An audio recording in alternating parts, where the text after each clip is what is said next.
सभा में उपस्थित सभी सम्मानित अतिथिगण, वेब के माध्यम से हमसे जुड़े हुए सभी विशिष्ट अतिथिगण एवं संस्थान के सदस्यगण, प्रेस एवं मीडिया से आए बंधुओं, सभी को मेरा सादर नमस्कार।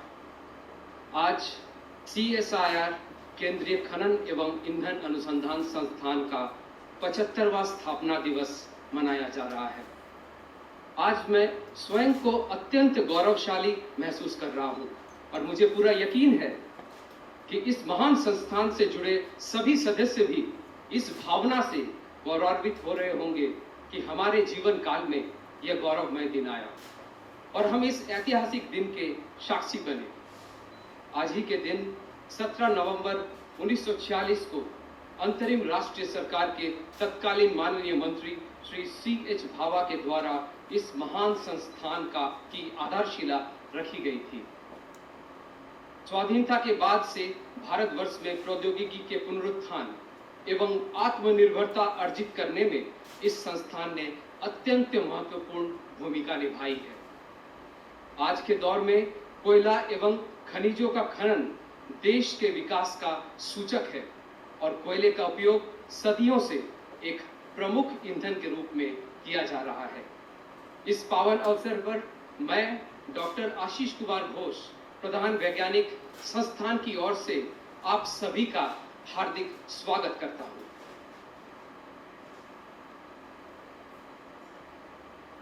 देवी और सज्जनों, इस कार्यक्रम की शुरुआत भारतीय परंपरा के अनुसार हम दीप प्रज्वलन से करेंगे। मैं माननीय मंत्री डॉक्टर हर्षवर्धन जी से अनुमति लेते हुए हमारे निदेशक महोदय डॉक्टर प्रदीप कुमार सिंह एवं अन्य विद्वजनों से अनुरोध करता हूं कि दीप प्रज्वलन कर इस कार्यक्रम का शुभारंभ करें।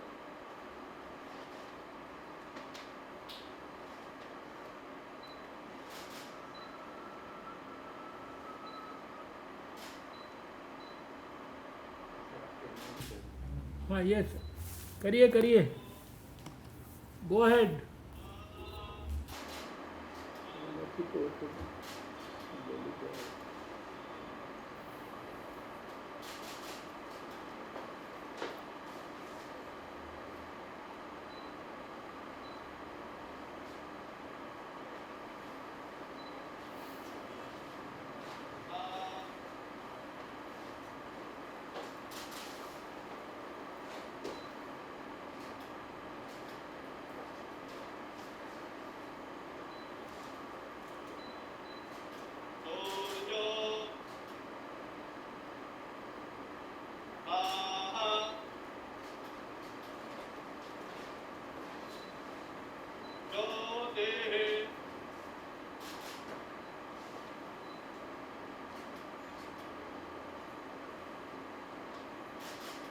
धन्यवाद महोदय।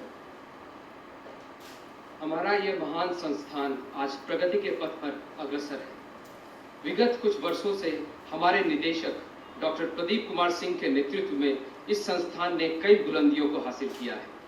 उनके अथक परिश्रम एवं नियमित मार्गदर्शन से हमारे संस्थान का नवीनीकरण सा हो गया है और आज हमारा यह संस्थान एक आत्मनिर्भर संस्थान के रूप में जाना जाने लगा है। May I now request our energetic and dynamic director, Dr. Pradeep Kumar Singh, to welcome all the dignitaries in this auspicious occasion.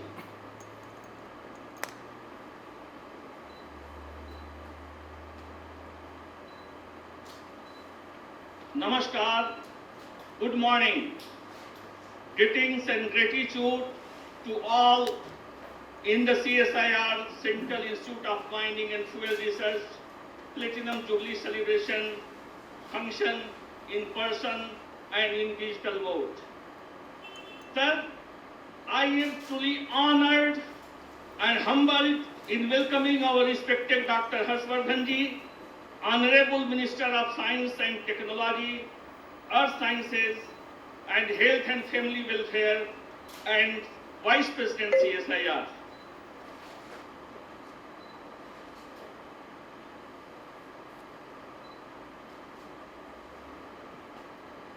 Your presence is a great source of inspiration for all of us and stimulate us to contribute more effectively to make India self-reliant. हमें याद है कि पूर्व प्रधानमंत्री स्वर्गीय अटल बिहारी वाजपेयी जी के द्वारा आपको डॉक्टर स्वास्थ्य वर्धन के रूप में संबोधित किया गया था। उस दूरदर्शी यशस्वी प्रधानमंत्री और CSIR के प्रेसिडेंट ने आपको क्या देख करके स्वास्थ्य वर्धन कहा था वो तो यही जानते हैं, लेकिन आज स्वर्गीय वाजपेयी जी की बात सही साबित हो रही है। मान्यवर, आज आप करोड़ों भारतीयों को कोविड-19 महामारी से बचाने में सफल हुए हैं। आप देश के स्वास्थ्य की चिंता करते हैं, आप विश्व के स्वास्थ्य के रखवाले हैं। जिस तरह से इक्ष्वाकु वंश के राजा भागीरथी के प्रयासों को सदैव चर्चा होती रही है, मैं पूर्ण रूप से कहता हूं कि आने वाला समय भारत का इतिहास ये लिखेगा कि नव भारत के निर्माण में विज्ञान और स्वास्थ्य के क्षेत्रों में डॉक्टर हर्षवर्धन का योगदान अभूतपूर्व रहा। आप पर हमें गर्व है, हम आपका अभिनंदन करते हैं।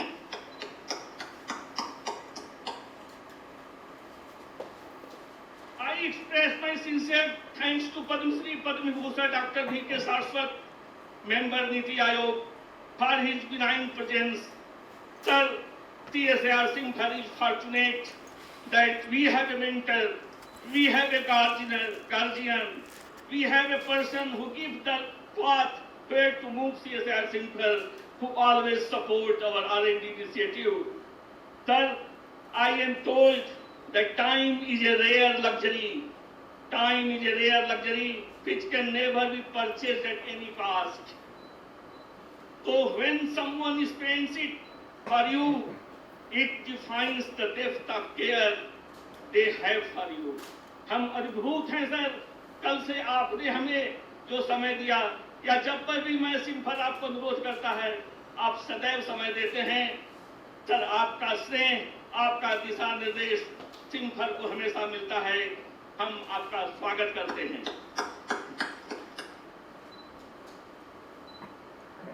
I am grateful to our visionary Director General Dr. Shekhar T. Mande, who is always available to encourage us, to guide us, to support us, to motivate us to fulfill the vision and mission of the Institute and CSIR. Simphar's family is always fortunate that we have such a visionary leader who is steering from the forefront. CIMFR के प्रति आपका सदैव स्नेह रहता है महोदय, आपका स्नेह हमेशा मिलता है। हम आपका स्वागत करते हैं, अभिनंदन करते हैं। I am grateful by the presence of luminaries from the academic institution, policy makers, law enforcement agencies, our stakeholders, our industry partners, chairman of research council, member of research council, who are connected pan-India basis from all parts of the country. I welcome you all for your time and talent. I appreciate you, sir, for guiding us, for giving guidance for the service of the nation. I welcome all the distinguished guests, members from scientific organization, our former directors who are sitting here and who are virtually connected from India and abroad, retired colleagues who are present here and also virtually they are connected, researchers, ladies and gentlemen, I welcome you all collectively, individually on this Platinum Jubilee celebrations. Identification of research areas needs publications, needs publicity, and my friends from press and media is kind enough. They are always highlighting our work in press and media. I welcome the friends from press and media also. Through intensive interaction with different stakeholders, made our efforts appropriate and relevant in setting important milestones that led to financial independence for this institute. माननीय मंत्री जी को मैं याद दिलाना चाहूंगा कि जब आप देहरादून डिक्लेरेशन 2015 में घोषित किए थे, तो आपने कहा था कि CSIR की लैब्स को अपना खर्च उठाने भर के लिए कम से कम 25% अपनी आय होनी चाहिए। महोदय, आपको गर्व महसूस होगा कि सिम्फर ने पिछले वर्ष 1011 करोड़ अपने स्टेक होल्डर से, अपने नॉलेज बेस से, अपने टेक्नोलॉजी से अर्न किया है। आपके दिशा निर्देश का पुनः मैं यहाँ पर उल्लेख करना चाहता हूँ। Then I will take you to the glorious past of the institute by audio and video plays, which will just brief you that what CSIR Simphar has done in last 7 decades.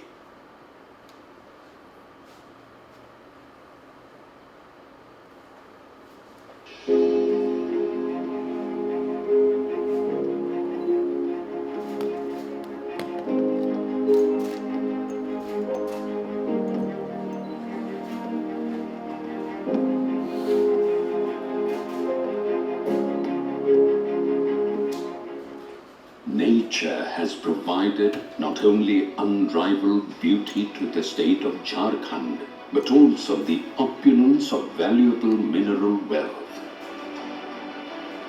Therefore, the then visionaries decided to establish 2 CSIR institutes in Dhanbad. The foundation stone of the institute, earlier known as Central Fuel Research Institute, was laid on 17th November 1946 by the Honorable Minister Shri C.H. Bhabha, Minister for Works, Mines and Power, Interim National Government. Later on, the building of the institute was inaugurated at Digwadi, Dhanbad on 22nd April 1950 by Dr. Rajendra Prasad, the first President of India, in the gracious presence of Pandit Jawaharlal Nehru, first Prime Minister of India, Nobel Laureate Sir C.V. Raman, Dr. Meghnad Saha, Dr. S.S. Bhatnagar, first Director of Scientific and Industrial Research, and many more dignitaries. Dr. Rajendra Prasad, in his inaugural speech, emphasized on the need for the scientific methods for conversion of coal into coke and necessity for utilizing all the byproducts of coal for the benefit of the fuel industries in particular and the country at large. It was stated by Pandit Jawaharlal Nehru in his inaugural speech that it is human beings who make science, not bricks and mortar, but fine and attractive buildings, with all the equipment certainly does some service to science. Therefore, it was decided to have a modern laboratory to advance the cause of science. On 10th May 1956, Central Mining Research Station was established and the new campus was made operational in Dhanbad for providing research and development support for mining and infrastructural sectors. The core competencies of these 2 premier institutes of CSIR, CFRI and CMRI, were integrated, and CSIR, Central Institute of Mining and Fuel Research, CSIR CIMFR, was formed on 2nd April 2007 to provide R&D inputs and support for the entire coal-based energy chain encompassing exploration, mining, utilization and environment. It also renders knowledge-driven expertise for exploitation of other mineral deposits and excavation of civil infrastructure projects, hydroelectric projects, tunnels, railways, airports, border roads, etc. The Institute is committed to work for country's energy security and growth with high standard of safety, economy, productivity and cleaner environment. Presently, the Institute has a pan-India presence in the mining and fuel sectors and having regional centers at Ranchi, Nagpur, Bilaspur, Roorkee and Raniganj. The Institute is presently a knowledge partner and technology provider for more than 200 industries belonging to the mining and energy sectors and government bodies. The Institute is significantly contributing in safe and economical exploitation of minerals and coal. The thrust is now given for efficient utilization of coal for electricity generation, metallurgical usage, and to develop indigenous technologies for mining and fuel sectors while addressing the global warming and climate change issues. The Institute is also providing technologies for strategic roads near Indo-China and Indo-Pak borders, construction of airports, tunnels for hydroelectric projects in northern India, Bhutan, Myanmar, Muscat, Oman, and Afghanistan, and land development works for metro rail projects in most of the cities of the country. The footprints of technologies and services rendered by the Institute are seen across the Indian subcontinent. The Institute's contributions have been recognized and rewarded with Padma Bhushan, Padma Shri, Fellow of Academy of Sciences, National Mineral Awards, National Geosciences Awards, CSIR Technology Awards, CSIR Young Scientist Awards, NRDC Awards, etc. The expertise, knowledge base, and technologies available have made this institute financially independent. On the 75th year of its foundation, the Institute aims to work more tirelessly with a focused mandate to make India self-reliant. The CSIR, Central Institute of Mining and Fuel Research, Dhanbad, is committed to fulfill the dream and initiative of our Honorable Prime Minister and President of CSIR for Atmanirbhar Bharat in the areas of its core competence.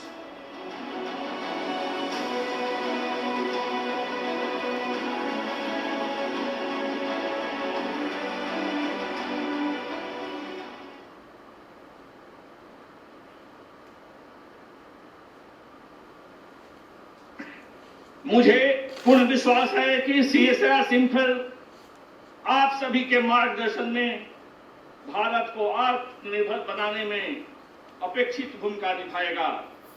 Platinum jubilee के अवसर पर हम प्रदीप सिंह अपने साथियों के साथ यह संकल्प लेते हैं कि आत्मनिर्भर भारत के प्रति हम अपने कोर कॉन्फिडेंस में पूर्णतः समर्पित भाव से कार्य करेंगे।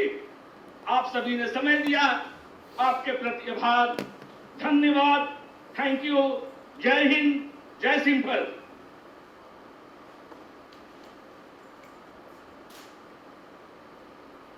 Thank you very much, sir.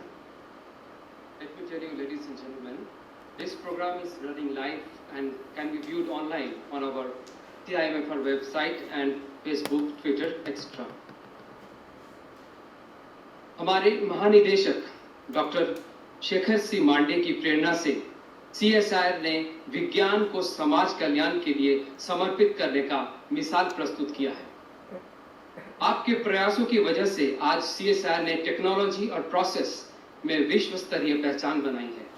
महोदय, ये हमारे लिए परम सौभाग्य की बात है कि CSIR के महानिदेशक के रूप में हमें आप जैसे प्रख्यात संरचनात्मक और कंप्यूटेशनल जीव विज्ञानी, भारत के सर्वोच्च विज्ञान और प्रौद्योगिकी पुरस्कार शांति स्वरूप भटनागर पुरस्कार से सम्मानित बहुमुखी प्रतिभा के धनी व्यक्तित्व का नेतृत्व प्राप्त हुआ है।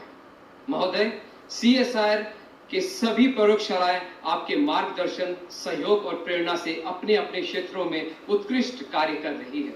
आपके नेतृत्व में CSIR राष्ट्र को उत्कृष्ट से उत्कृष्ट प्रौद्योगिकियां उपलब्ध कराने के पथ पर अग्रसर है। महोदय, हम आपको यह भरोसा दिलाते हैं कि आधुनिक भारत की आकांक्षाओं को पूरा करने के लिए नए CSIR के निर्माण में यह संस्थान सदैव आपके साथ खड़ा है। मैं हमारे महानिदेशक महोदय से आग्रह करूंगा कि कृपया हमारे संस्थान के प्लेटिनम जयंती स्थापना दिवस के अवसर पर अपना उद्बोधन प्रस्तुत कर हमारा मार्गदर्शन करें।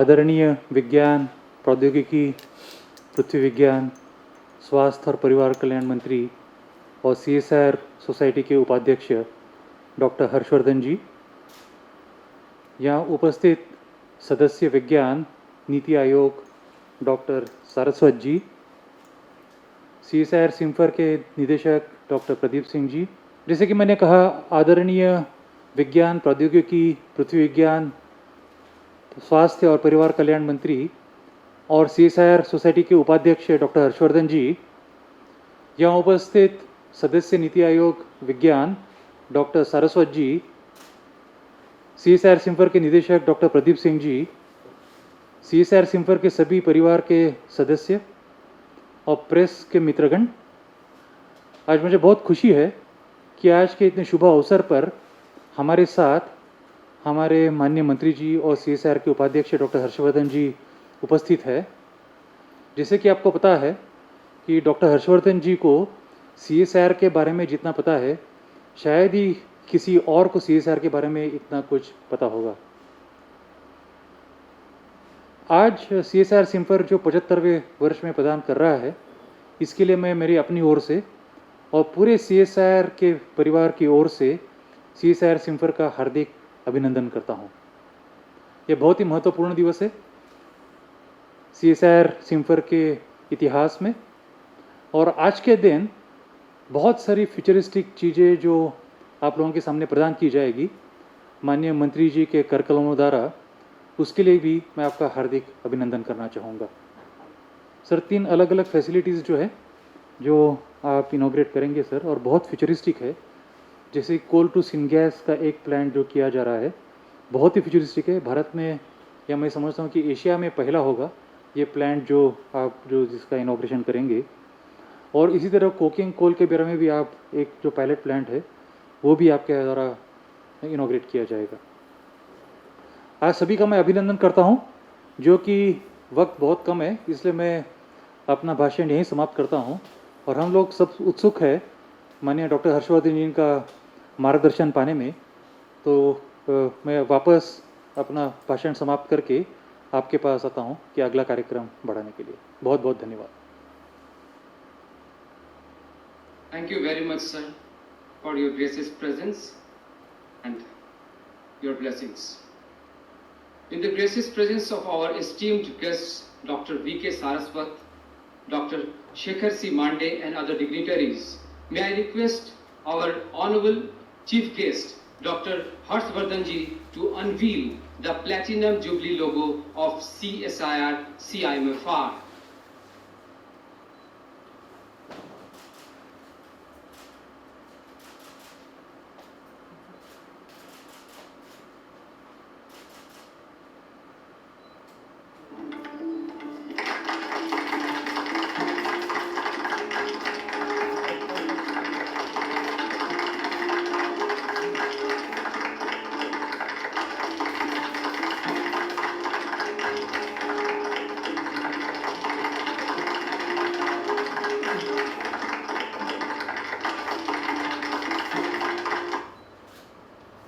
Thank you very much, sir. We are elated and delighted and grateful that Platinum Jubilee logo has been unveiled by you. May I again request our honorable chief guest to kindly dedicate to nation 3 national facilities developed by CSIR CIMFR. सर्वप्रथम माननीय मुख्य अतिथि महोदय के कर कमलों द्वारा pressurised fluidised bed gasification प्रायोगिक संयंत्र राष्ट्र की सेवा में समर्पित किया जा रहा है।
द्वितीय सुविधा हॉट स्टैंपिंग की सुविधा सहित नॉन रिकवरी कोक संयंत्र का लोकार्पण किया जा रहा है।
धन्यवाद महोदय।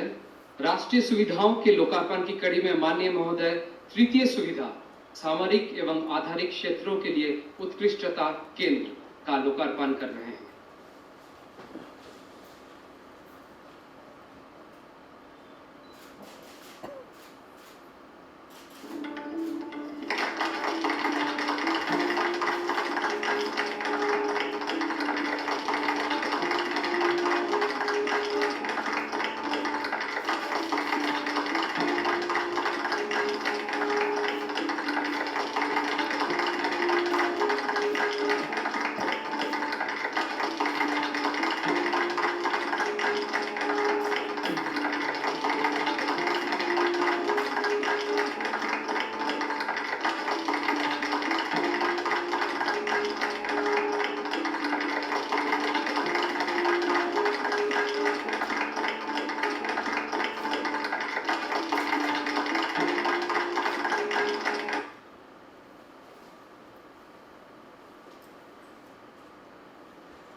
धन्यवाद महोदय।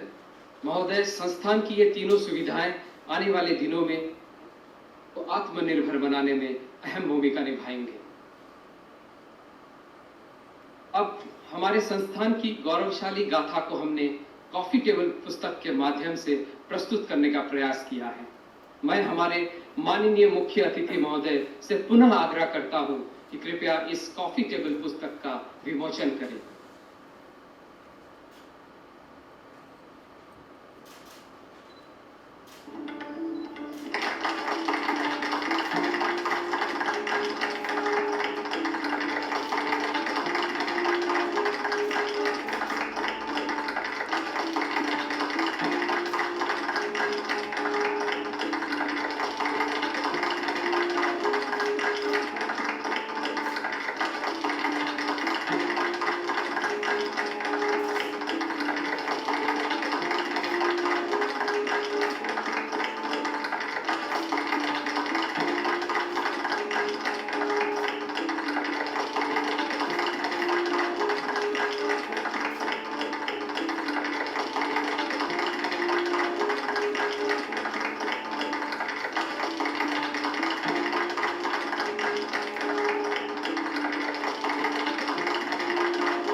Now, in the gracious presence of Honorable Chief Guest, signing of agreements on transfer of technologies will be done. सर्वप्रथम डिजिटल माइन यूजिंग IoT के कमर्शियलाइजेशन के लिए messrs knowledge lens private limited Bengaluru और messrs coresonant systems private limited Secunderabad के साथ 2 licensing समझौतों पर हस्ताक्षर किए जा रहे हैं। Messrs knowledge lens private limited Bengaluru की ओर से हमारे बीच मौजूद हैं Shri KS Jayesh, delivery manager, and Shri BN Ramesh, vice president IoT। Messrs coresonant systems private limited Secunderabad की ओर से हमारे साथ उपस्थित हैं colonel P Honey, business development director, Shri Ayan Bhowmik,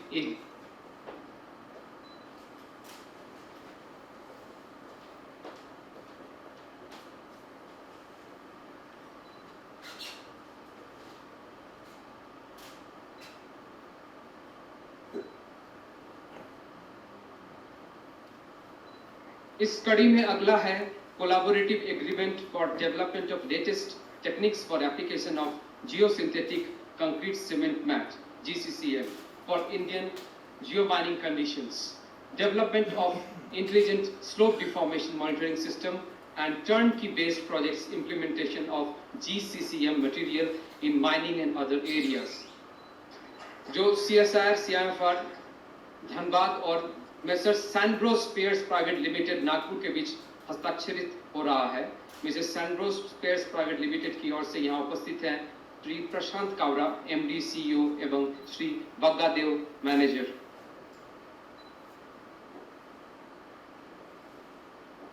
अब जिस समझौते पर हस्ताक्षर होने जा रहा है वो है agreement for permitting use of CSIR CIMFR facilities by MSME for geophysical exploration related to electrical resistivity imaging system for geophysical survey for coal exploration.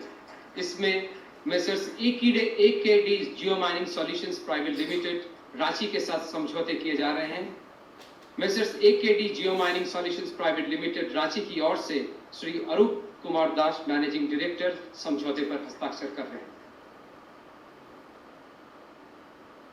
अगला है CSIR CIMFR Maithon power limited MPL के बीच quality coal for power generation के लिए कोयला गुणवत्ता मूल्यांकन हेतु द्विपक्षीय करार। MPL से श्री राकेश सिंह भदौरिया इस करार पर हस्ताक्षर करेंगे।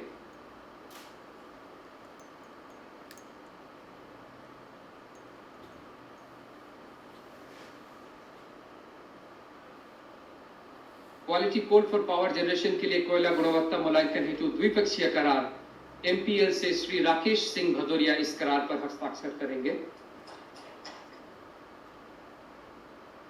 CSIR CIMFR NPGCL और CCL quality coal for power generation के लिए कोयला गुणवत्ता मूल्यांकन हेतु त्रिपक्षीय करार। NPGCL की ओर से श्री AK सिन्हा AGM के इस समझौते पर हस्ताक्षर करेंगे एवं एक त्रिपक्षीय करार CSIR CIMFR WCL एवं NTPC महुदा के बीच है। इसमें WCL से GMQC एवं P मेडिरट्टा फ्रॉम NTPC महुदा हस्ताक्षर करेंगे।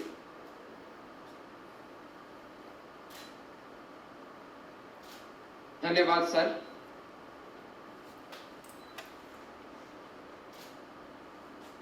साथियों, हमारे बीच आज मुख्य अतिथि हमारे संरक्षक, हमारे मार्गदर्शक एवं शुभ चिंतक माननीय मंत्री डॉक्टर हर्षवर्धन जी उपस्थित हैं। महोदय, हम सभी अत्यंत सौभाग्यशाली हैं कि आज CSIR सिम्फर धनबाद के 75वें स्थापना दिवस के अवसर पर आपका परम सानिध्य प्राप्त हुआ। यह हमारे लिए गौरव का विषय है कि अंतर्राष्ट्रीय मंच पर प्रतिष्ठित चिकित्सक आज विज्ञान एवं प्रौद्योगिकी तथा पृथ्वी विज्ञान और स्वास्थ्य एवं परिवार कल्याण जैसे महत्वपूर्ण मंत्रालयों के दायित्व संभाले हुए हैं। आपके कुशल नेतृत्व में भारत में कोविड-19 को नियंत्रित करने में काफी हद तक सफलता मिली है।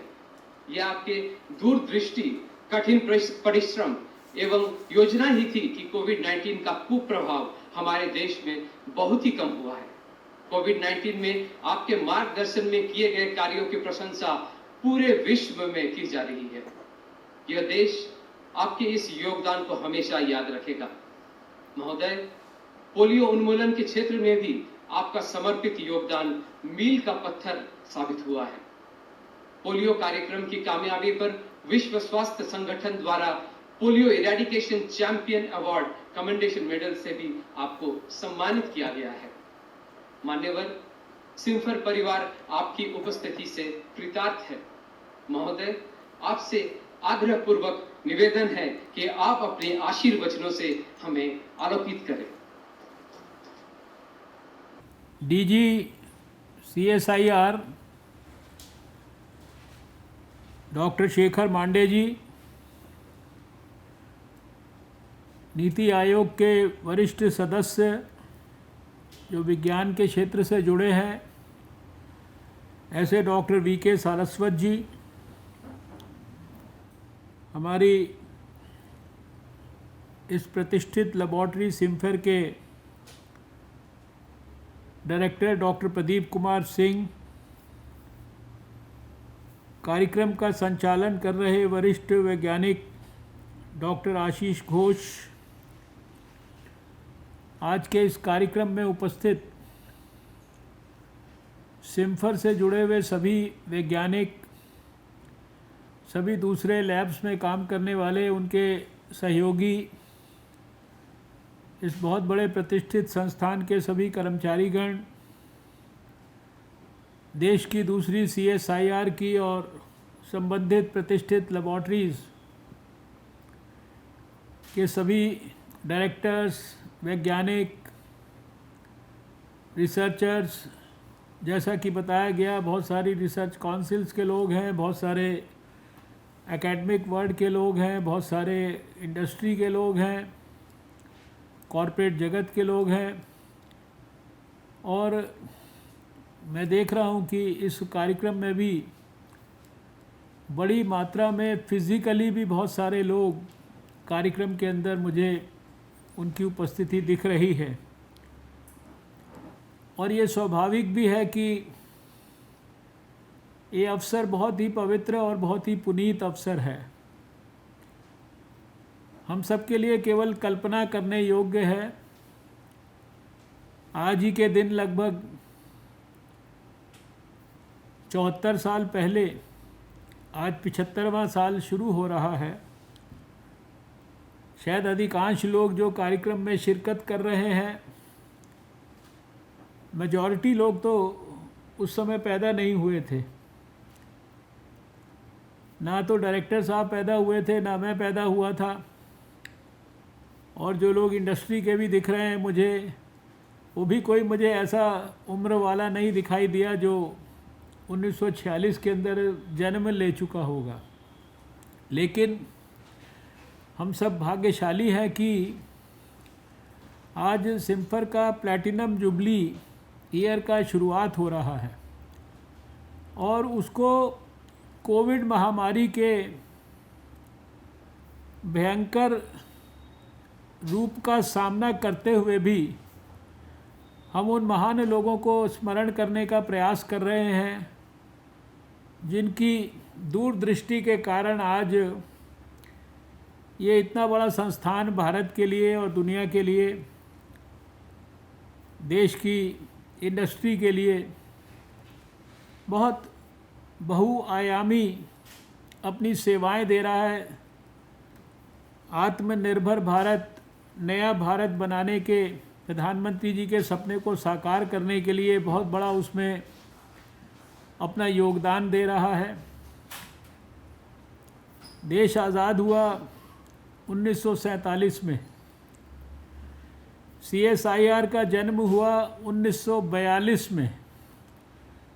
लेकिन मैं जब इतिहास इसका पढ़ रहा था आपकी इंस्टीट्यूशन का, तो ध्यान आया कि जो फ्यूल रिसर्च के लिए जो संस्था बनाने के लिए जो सोच शुरू हुई, वो 1930 और 1940 के बीच में शुरू हुई।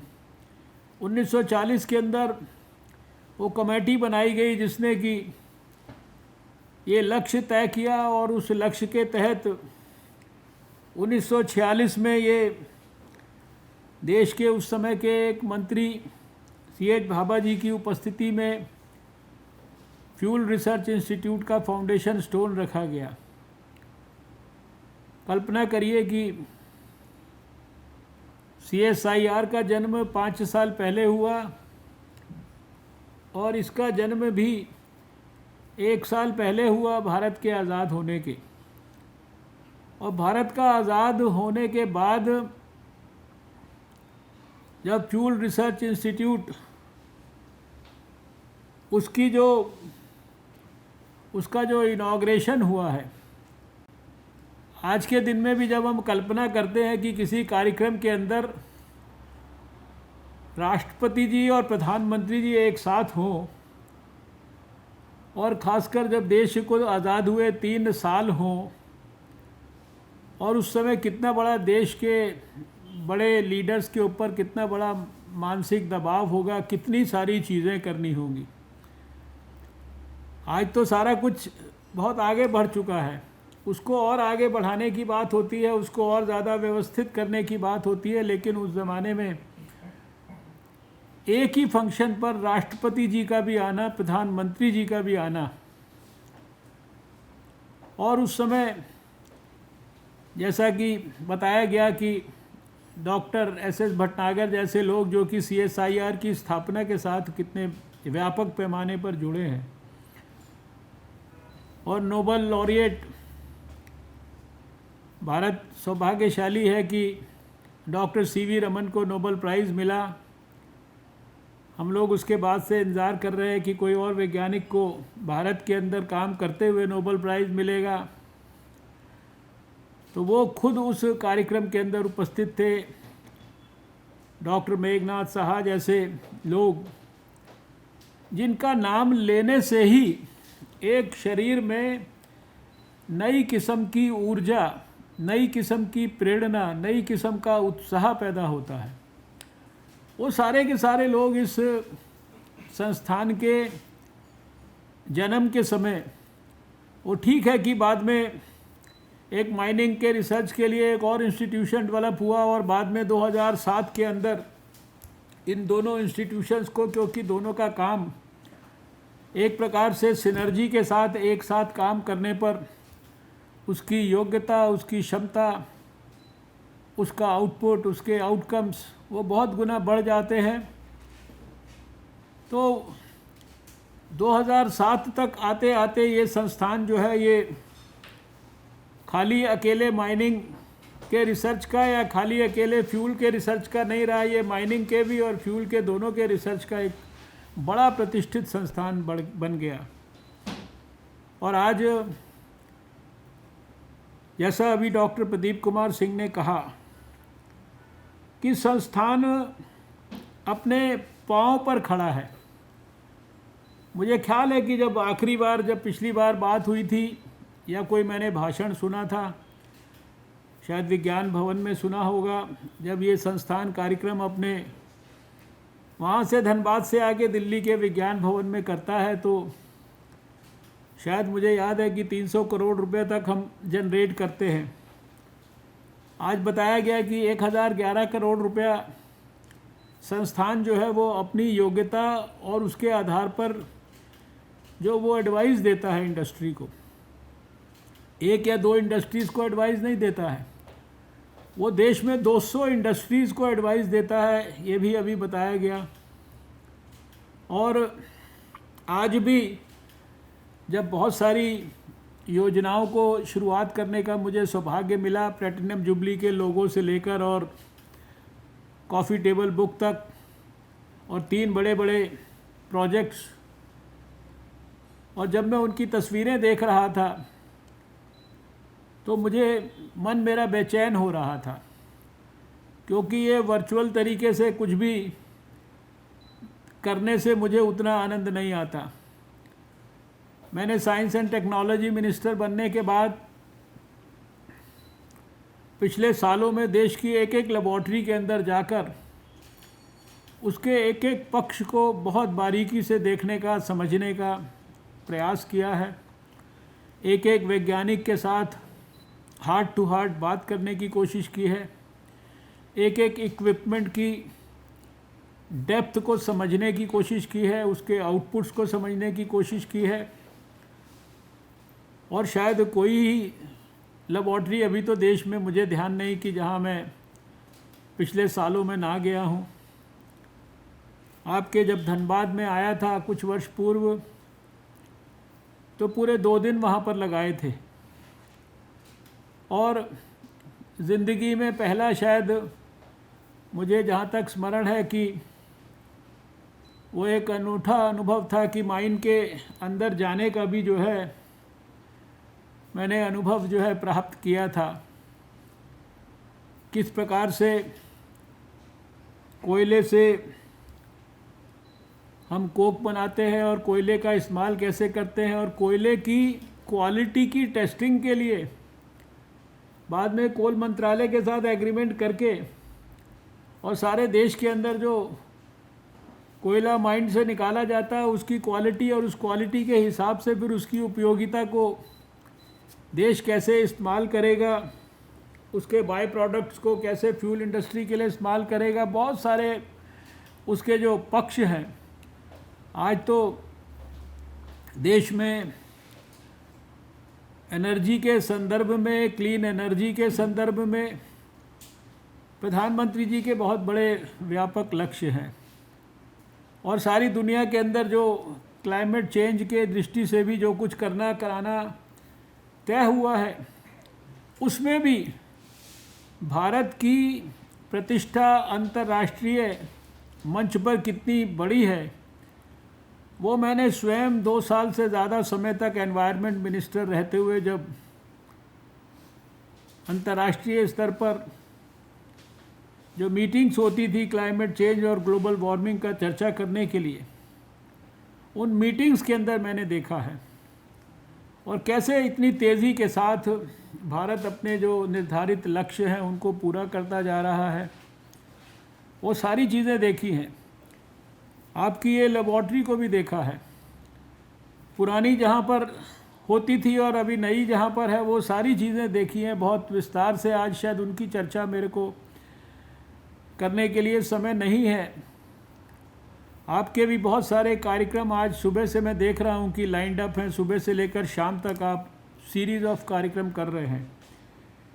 अभी डॉक्टर सारस्वत जी भी अपना मार्गदर्शन आप सबके सामने रखने वाले हैं। इस लेबॉर्ट्री का CSIR की बहुत बड़ा योगदान, क्योंकि आज देश की या दुनिया के अंदर जब इकोनॉमी या इकोनॉमिक ग्रोथ की बात होती है या उसकी जो कितनी क्षमता है, कितनी उसकी इनहेरेंट ताकत है, तो उसमें जो कुछ हम माइनिंग के माध्यम से करते हैं, जो कुछ हम माइनिंग के माध्यम से मिनरल्स को निकालते हैं, जो हम किस प्रकार से कोयले का एनर्जी के लिए, फ्यूल के लिए, इन सब चीज़ों के लिए प्रयोग करते हैं, ये सारी चीज़ें बहुत महत्वपूर्ण पैरामीटर्स के रूप में आती हैं। आज भी देश जो है वो अपनी माइनिंग पॉलिसी को और ज़्यादा प्रैग्मेटिक और ज़्यादा कैसे रिसर्च ओरिएंटेड और ज़्यादा people friendly, industry friendly, nation friendly, society friendly बनाने के लिए ऑलरेडी संबंधित मंत्रालय बहुत सारे इस समय काम कर रहे हैं। और ऐसे में CSIR के वैज्ञानिकों के द्वारा और ख़ासकर हमारी इस लेबॉर्ट्री के द्वारा माइनिंग के क्षेत्र में की जा रही रिसर्च और माइनिंग के क्षेत्र की समस्याओं को विज्ञान के आधुनिक आयामों का इस्तेमाल करके कैसे उन समस्याओं का समाधान करके हम सॉल्यूशंस जो है लोगों को देने में सफल हुए हैं। आने वाले समय में प्रधानमंत्री जी का जो नए भारत का सपना है, जो विश्व गुरु भारत का सपना है, जो आत्मनिर्भर भारत बनाने का सपना है, इन सपनों को साकार करने के अंदर CSIR एक बहुत महत्वपूर्ण योगदान कर सकता है, क्योंकि CSIR देश की सबसे पुरानी और सबसे प्रतिष्ठित वैज्ञानिक संस्था है, जो वैज्ञानिकों के द्वारा किए गए रिसर्च को टेक्नोलॉजी में परिवर्तित करती है और टेक्नोलॉजी उस इंडस्ट्री के माध्यम से देश के लोगों की अनसुलझी समस्याओं के समाधान को करने के लिए सहयोग करती है। इसलिए CSIR के वैज्ञानिकों का बहुत बड़ा योगदान अपेक्षित है, जो वो लगातार कर भी रहे हैं। और मैंने जो वैज्ञानिकों को कोविड काल में देखा है, मुझे तो आश्चर्य है कि कोविड के दौरान भी आपने ये इतने सारी एक्टिविटीज़ को वर्कआउट किया। अभी कितने सारे इनॉग्रेशंस अभी करने का मुझे सौभाग्य मिला। और जब हेल्थ डिपार्टमेंट को ज़रूरत पड़ी तो खाली कोविड से लड़ाई जो है वो खाली हेल्थ डिपार्टमेंट के डॉक्टर्स या नर्सेज या हेल्थ ऑफिशियल्स की लड़ाई नहीं थी, उसमें सारे हमारे वैज्ञानिक लोग और CSIR के वैज्ञानिक भी उस काम में लग गए। जिस लेबॉर्ट्री का जो मैंडेट था, जिस पर वो काम करती थी, खाली उस मैंडेट पर उसने काम नहीं किया। जो देश की ज़रूरत थी उसके हिसाब से सब लोग जुट गए। किसी ने जीनोम सीक्वेंसिंग शुरू किया, किसी ने वेंटिलेटर बनाना शुरू किया, किसी ने पीपीई किट बनाना शुरू किया, किसी ने लैब टेस्ट के लिए नई किट्स बना दी। और अभी CSIR ने जो फेलूदा नाम की किट बनाई है, वो तो आज शायद उसमें इतना बड़ा पोटेंशियल है और उसकी टेक्नोलॉजी भी ट्रांसफ़र हो गई है। टाटा जैसे प्रतिष्ठित संस्थान के साथ मिलकर वो आगे बढ़ेगी। उसके बारे में मुझसे पिछले समय में एक सवाल पूछा गया किसी प्रतिष्ठित मैगज़ीन के द्वारा कि क्या इस टेक्नोलॉजी में इतना बड़ा पोटेंशियल है कि ये रूटीन RT-PCR टेस्ट को रिप्लेस कर सकती है। सवाल का जवाब मुश्किल था, लेकिन आज उस टेक्नोलॉजी के बारे में इस तरह का विश्वास लोगों में पैदा हो रहा है कि वो शायद इतना बड़ा फ्यूचर हो सकती है। तो एक के बाद एक मैंने देखा कि कितने सारे प्रकल्प, जब वैक्सीन के बनाने का काम हुआ तो वैक्सीन के बनाने के संदर्भ में सारे वैज्ञानिक लोग जुट गए। सब कंपनियों का या दूसरे रिसर्चर्स की हैंड होल्डिंग शुरू हो गई। नई दवा ढूंढने का काम है, रीपर्पसिंग ऑफ ड्रग्स का काम है।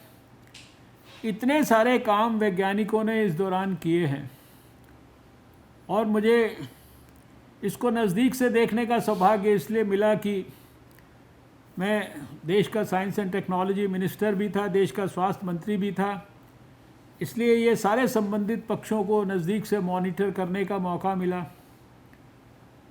और अभी हम कोविड के खिलाफ जंग में 11वें महीने में प्रवेश कर चुके हैं।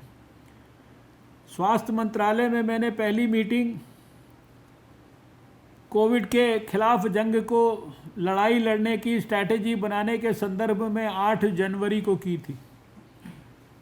6 जनवरी को विश्व स्वास्थ्य संगठन को चाइना ने ये पहली बार सूचित किया था कि हमारे देश में निमोनिया के केसेस आए हैं 31 दिसंबर को, और वो शायद किसी नए कोरोना वायरस के कारण हो सकते हैं।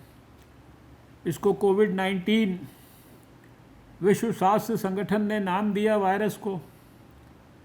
और 8 जनवरी से आज हम जब 17 नवंबर को मिल रहे हैं तो हम लगभग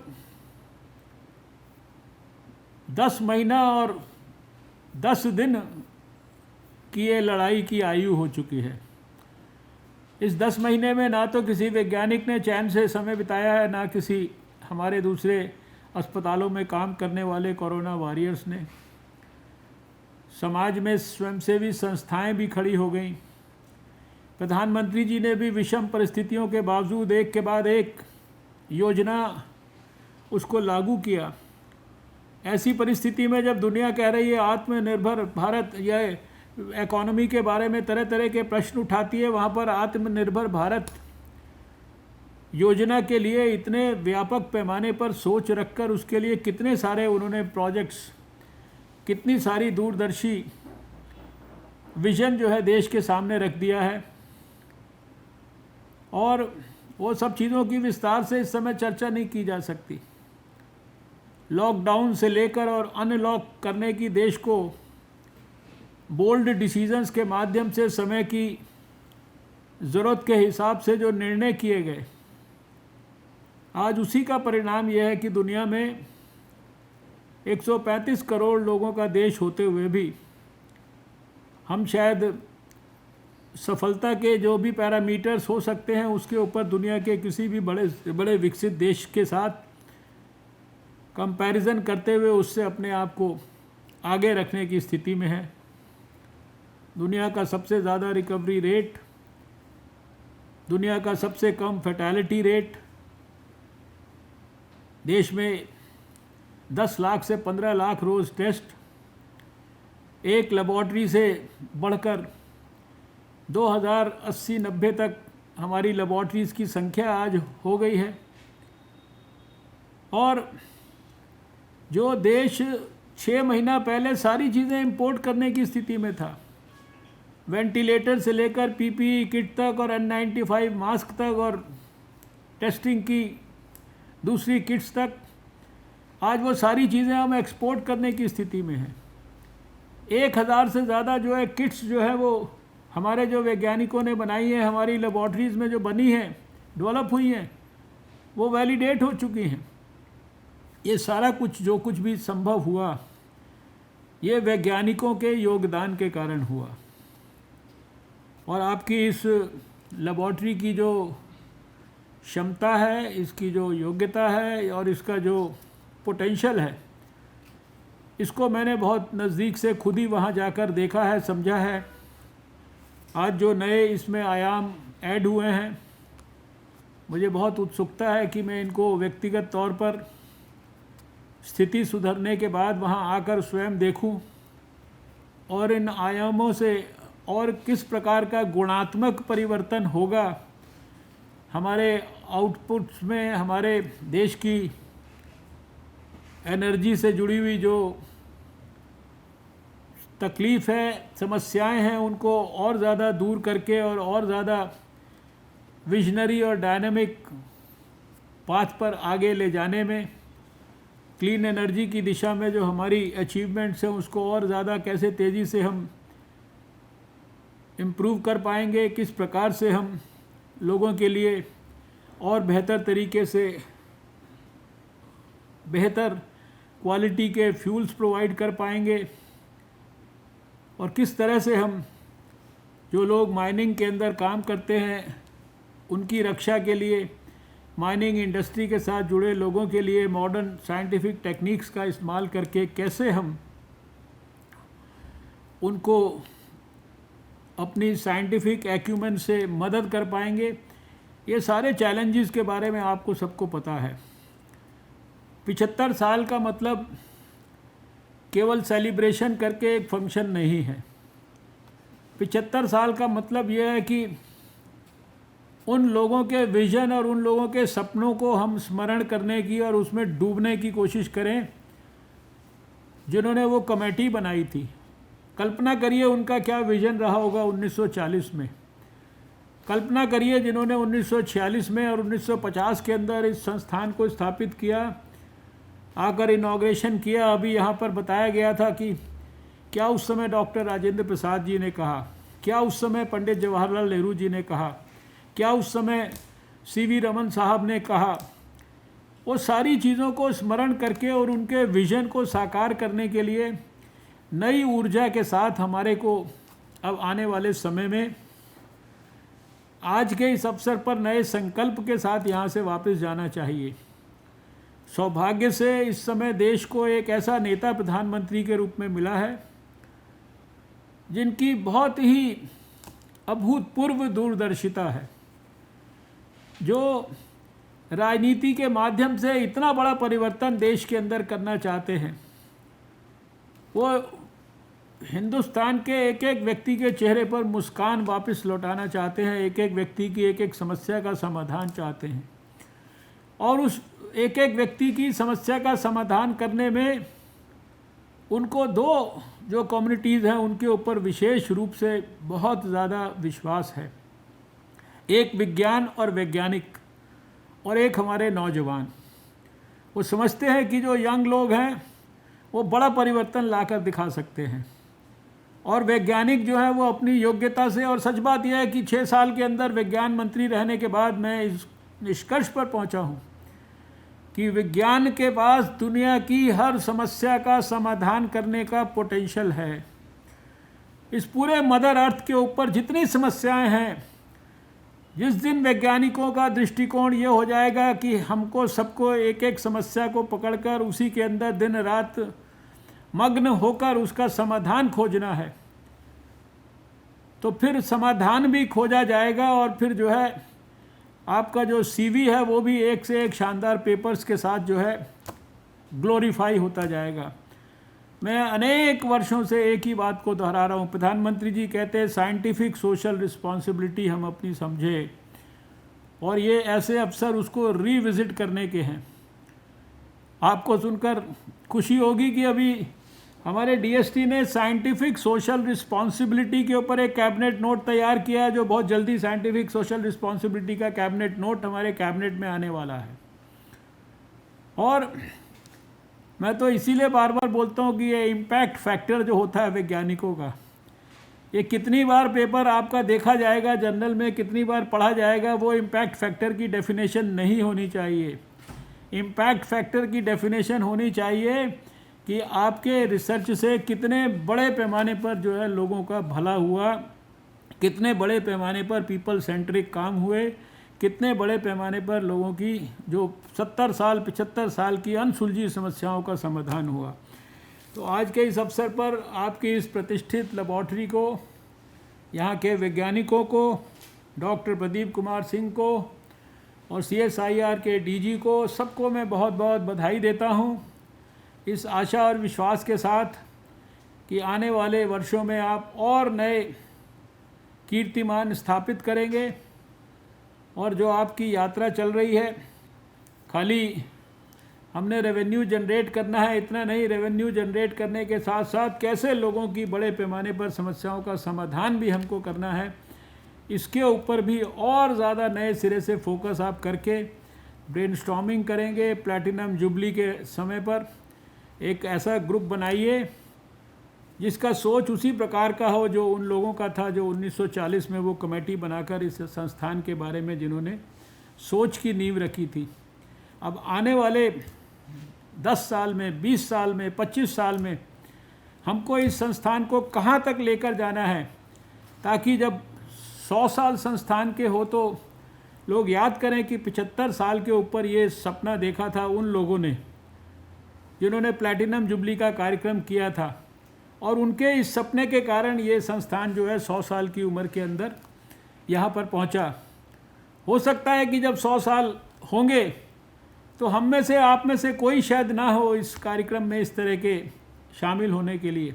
बहुत सारे होंगे भी, यंग लोग हैं यहाँ पर, और उस समय जो लोग होंगे वो आपको सबको याद करेंगे कि आपने प्लैटिनम जुबली के समय जो सपना देखा, उस सपने को देखने के कारण, उसके साकार होने के कारण आज ये 100 साल पूरा होने पर संस्थान को ये रूप देखने को मिला है। तो अगर इस दिशा में कुछ भी हमारी सबकी सोच आगे बढ़ेगी तो मुझे लगता है कि ये प्लैटिनम जुबली का सेलिब्रेशन जो है ये वास्तव में सफल होगा, सार्थक होगा। मैं आप सबको हृदय से बहुत बहुत शुभकामनाएं देता हूं, धन्यवाद करता हूं, इतनी बड़ी संख्या में आप आए हैं। अंत में केवल एक ही बात कहूँगा कि कोविड से अपने आप को बचा कर रखिए, और कोविड से बचा कर रखने के लिए अपने आप को, अपने साथियों को, अपने परिवारजनों को, कोई बहुत बड़ी रॉकेट साइंस नहीं है। जो बात आग्रह पूर्वक 10 महीने से कही जा रही है, ठीक से मास्क का इस्तेमाल करना, हर समय उसका इस्तेमाल करना, बातचीत करते समय भी उसको नहीं हटाना, अपने हाथों का हैंड हाइजीन को साबुन और पानी के साथ उसको बराबर मेंटेन करके रखना, और जो प्रधानमंत्री जी कहते हैं 2 गज की दूरी उसको बनाकर रखना, और भीड़ भाड़ के इलाकों से जितना बच सकते हैं बचना। ये जो बात है कोविड एप्रोप्रिएट बिहेवियर, ये की है, इसको मैं सोशल वैक्सीन बोलता हूँ। ये सोशल वैक्सीन की है कोविड के खिलाफ लड़ाई का। कोविड का ट्रांसमिशन समाप्त करना है तो कोविड का ट्रांसमिशन कट डाउन करने के लिए हमारे को ये सोशल वैक्सीन हर समय इस्तेमाल करनी है। बहुत सारे लोग यहाँ पर कार्यक्रम में सभी लगभग मास्क पहने हैं, ये मेरे लिए देखकर खुशी की बात है। लेकिन बहुत सारे मैंने ऐसे भी देखे हैं जो मास्क को नीचे ऊपर करते रहते हैं, इसी प्रोग्राम में देख रहा हूँ। यही खतरनाक है। कोविड आपके शरीर में घुसने के लिए थोड़ी सी भी सावधानी हटी तो दुर्घटना घटी। आप देखेंगे कि जिन्होंने मास्क का ठीक ढंग से इस्तेमाल 10 महीने से किया है उनको कोविड नहीं हुआ है, और जिन्होंने ज़रा भी लापरवाही की है वो कभी ना कभी कोविड के शिकार ज़रूर हुए हैं। इसलिए इसको जन आंदोलन बनाने के लिए जो प्रधानमंत्री जी ने अपील की है, हम सब लोग अपील कर रहे हैं। हर समय जब आप टेलीफोन उठाते हैं और कान पे लगाते हैं तो सबसे पहले स्वास्थ्य मंत्रालय की जो अपील है वो कभी किसी के नाम से, आज तो अमिताभ बच्चन जी के नाम से आपके कान पे पड़ती है। तो ये सारा जो प्रयास हो रहा है, जो बार बार आपको सबको कहा जा रहा है, आप वैज्ञानिक हैं, आप इसको जितने बड़े पैमाने पर आगे समाज में फैलाएंगे, लोगों को वो मैसेज और ज़्यादा पावरफुल लगेगा। और ये भी मुझे लगता है आज कोविड के समय में हम सब की एक बड़ी सामाजिक जिम्मेदारी है। इन्हीं शब्दों के साथ मैं आपको सबको बहुत हृदय से धन्यवाद करता हूँ। सभी वैज्ञानिकों को नतमस्तक होकर प्रणाम करता हूँ और आपके बेहतर भविष्य के लिए भगवान से प्रार्थना और कामना करता हूँ। नमस्कार, जय हिंद, भारत माता की जय। धन्यवाद सर। महोदय, हम आपके आशीर्वचनों के लिए आभार प्रकट करते हैं एवं आशा करते हैं कि जल्द ही आप हमारे संस्थान में फिर से आकर हमारा मार्गदर्शन करेंगे। महोदय, आपने अपनी अत्यधिक व्यस्तता के बावजूद हमारे इस उद्घाटन समारोह में उपस्थित होकर कार्यक्रम की गरिमा बढ़ाई। आपके मार्गदर्शन में हम निरंतर देश की सेवा में कार्यरत हैं। महोदय, हम आपका हृदय की गहराइयों से आभार प्रकट करते हैं।